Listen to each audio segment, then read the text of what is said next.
je vais parler de quelques concepts de Spinoza et de la manière dont je les utilise dans cet ouvrage. Je commencerai par le concept de conatus. C'est un concept clé, un concept principal, étant donné que pour Spinoza, le conatus, c'est l'effort que chaque être fait pour persévérer dans son être. Il le dit dans la partie 3 de l'éthique, dans la proposition 6, mais il faut savoir que pour Spinoza, cet effort, c'est-à-dire cette puissance, est une partie de la puissance absolument infinie de la nature, ce qu'il appelle aussi Dieu, Deus sive natura. Le conatus, c'est donc la puissance que possède chaque être, chaque individu, en tant qu'il est lui-même une partie de cette substance que Spinoza appelle Dieu ou la nature, et cette partie de puissance est un effort, est une quantité de puissance, effort que chaque être fait pour persévérer dans son être. Alors il faut comprendre que cet effort, cette puissance, pour Spinoza, bien qu'elle soit conservatrice, chaque être persévère à travers cet effort, en fait c'est une puissance sans finalité, sans téléologie. En effet, Spinoza expulse la téléologie, la finalité de sa philosophie, pensant que cette perspective téléologique ou finaliste, qui est extrêmement développée par les philosophies, mais aussi par les théologiens, est en fait imaginative, imaginaire, superstitieuse.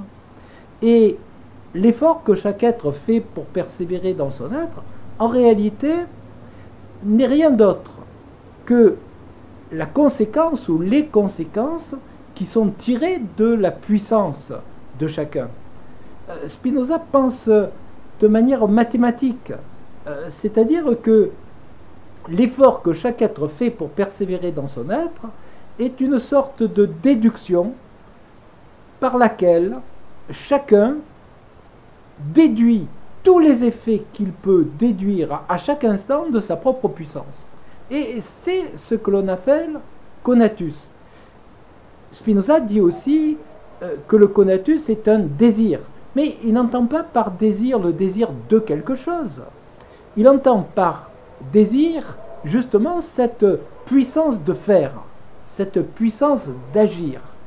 Et cette puissance déploie des conséquences, c'est-à-dire des effets, et les individus, à travers ces effets, persévèrent dans leur être.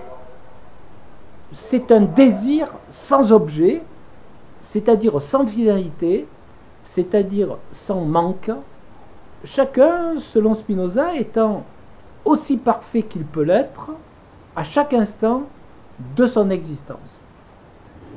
Voilà ce que l'on peut dire du conatus, qui n'est pas seulement une puissance que possède l'individu humain, mais cette puissance du conatus, elle appartient à tous les êtres de la nature. C'est-à-dire que cet être soit naturel ou artificiel, c'est-à-dire naturel un arbre ou artificiel une voiture par exemple,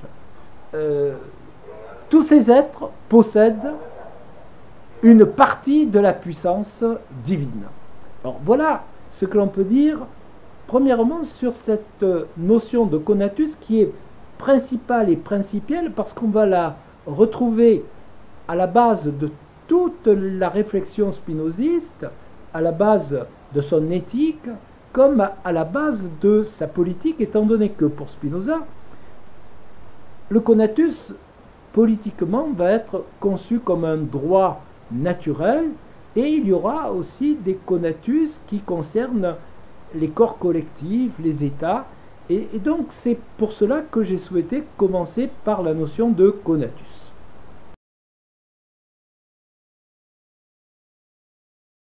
Deuxième notion, la notion d'affirmation. En effet, comme je viens de le souligner pour conatus ou effort, le désir chez Spinoza, qui est l'essence de toute chose, ne manque de rien. C'est en ce sens que l'on peut dire qu'il est affirmation. L'affirmation traverse tout le réel. C'est la logique même de la constitution du réel. Mais cette affirmation n'est pas un élan irrationnel au sens de l'élan de la Renaissance, des philosophies de la Renaissance.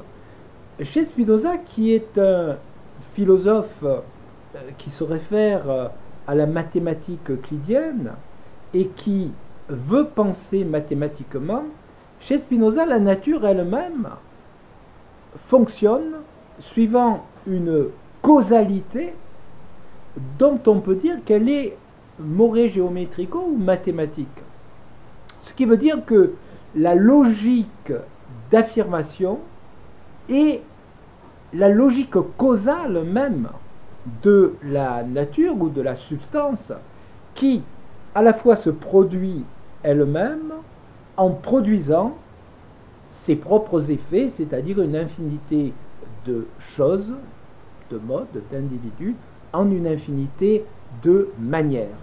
Et cette infinité de manières définit les essences singulières des choses, des individus. L'affirmation, elle vaut aussi bien pour la nature, l'absolument infini, que pour les choses finies et déterminées.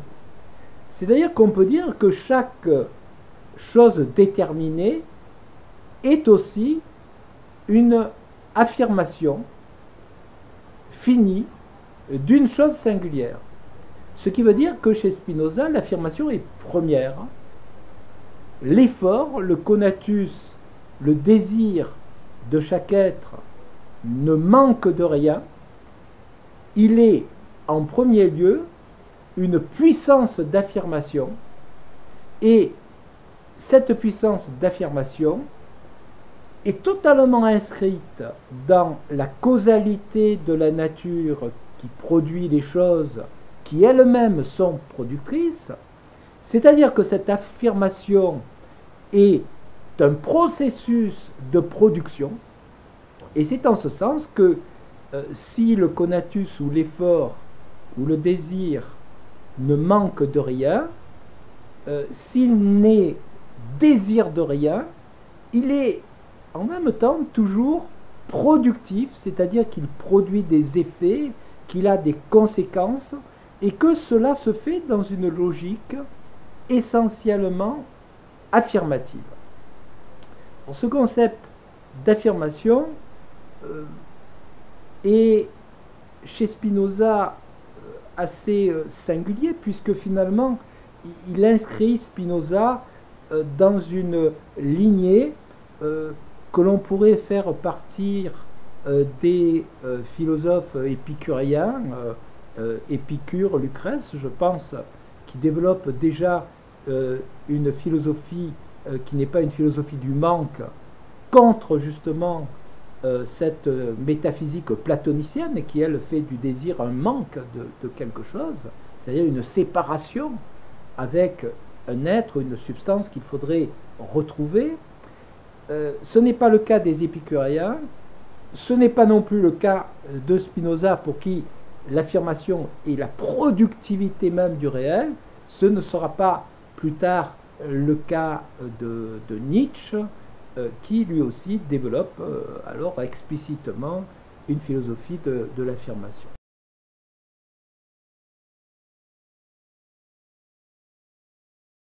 La notion de stratégie, dont je vais maintenant parler, n'est pas une notion que l'on trouve dans le texte même de Spinoza. Et pourtant, on peut dire qu'à la fois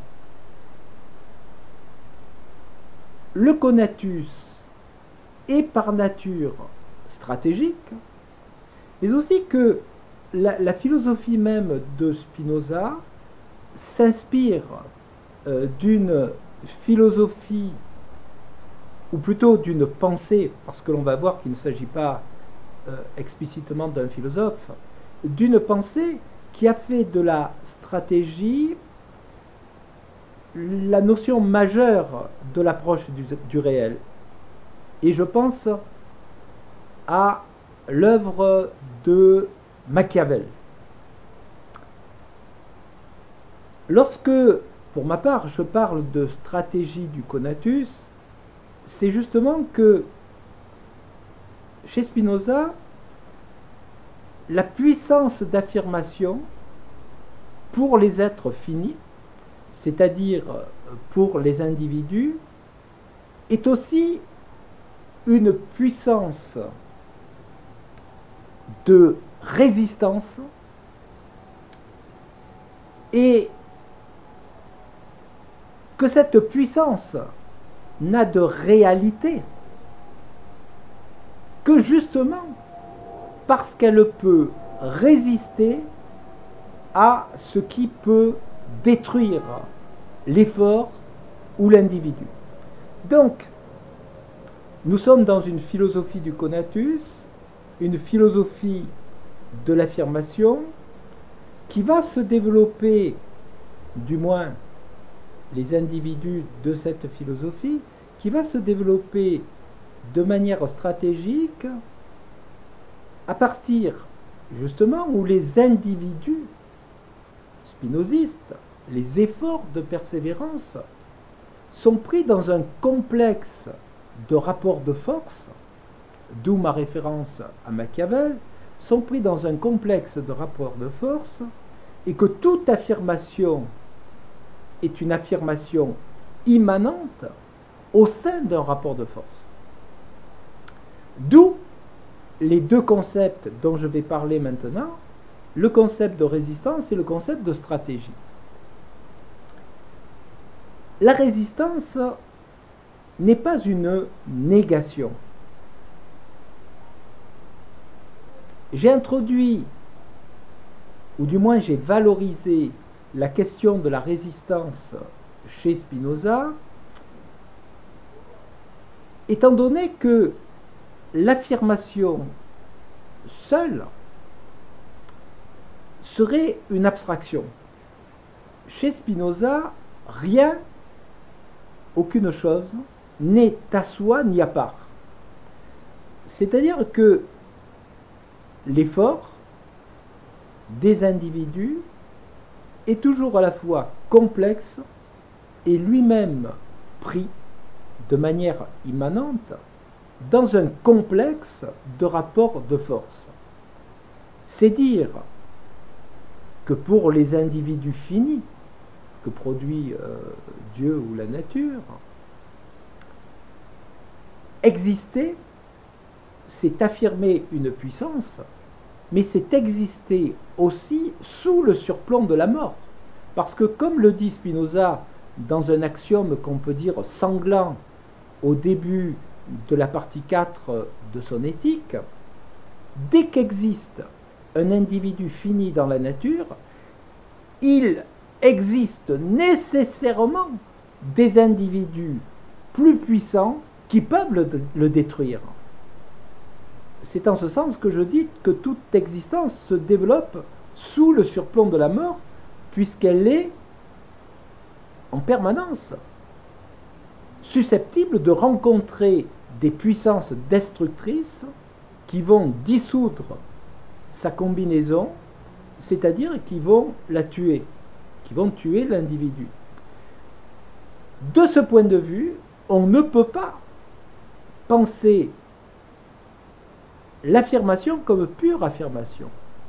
L'affirmation est aussi une résistance à ce qui peut entraver le développement de l'individu. Je pense que c'est extrêmement important de dire que l'affirmation est une résistance, parce qu'il ne s'agit pas d'une négation. De ce point de vue, la philosophie de Spinoza, et c'est en ce sens que je vais ensuite parler de stratégie, nous offre une alternative à la philosophie dialectique. C'est-à-dire que le développement du réel n'est pas un développement par thèse, antithèse, synthèse ou négation de la négation, dépassement dialectique. Le réel, premièrement, on l'a dit, n'a pas de finalité. Deuxièmement, il se déploie dans un champ de rapport de force, c'est-à-dire de manière stratégique, et par une puissance de déduction, de productivité qui est à la fois affirmation et résistance à tout ce qui pourrait effectivement la détruire. D'où la notion de stratégie. Donc je passe plus explicitement à cette notion de stratégie. Parler de stratégie du conatus, d'une certaine manière, à mon sens, c'est faire une sorte de pléonasme. Parce que pour moi, le conatus est nécessairement toujours stratégique. C'est-à-dire que l'effort a nécessairement toujours besoin de résoudre des problèmes au sein de la complexité du réel. Alors ce que j'appelle stratégie, c'est justement cette capacité de l'effort ou du conatus à poser à chaque instant de son existence la question et le problème de son affirmation et de sa survie ou de sa conservation. C'est-à-dire que la stratégie du conatus est une logique de la résolution des problèmes. Chez Machiavel, la stratégie,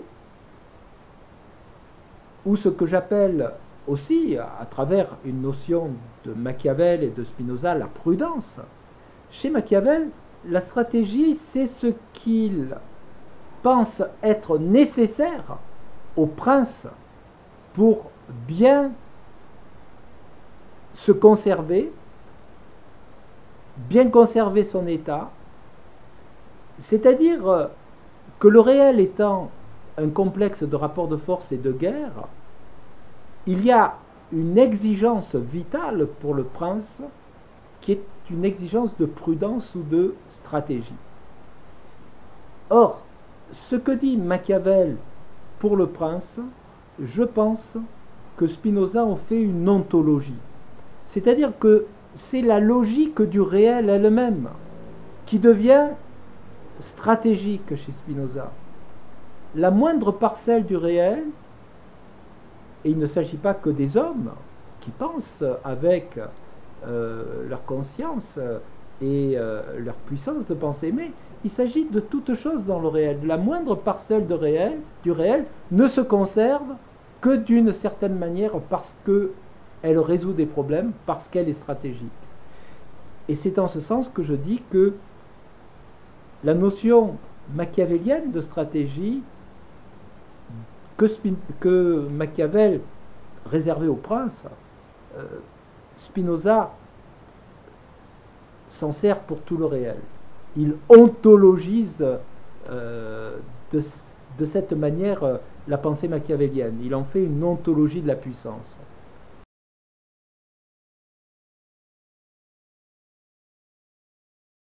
Je vais maintenant parler de la notion d'habitudo ou d'habitude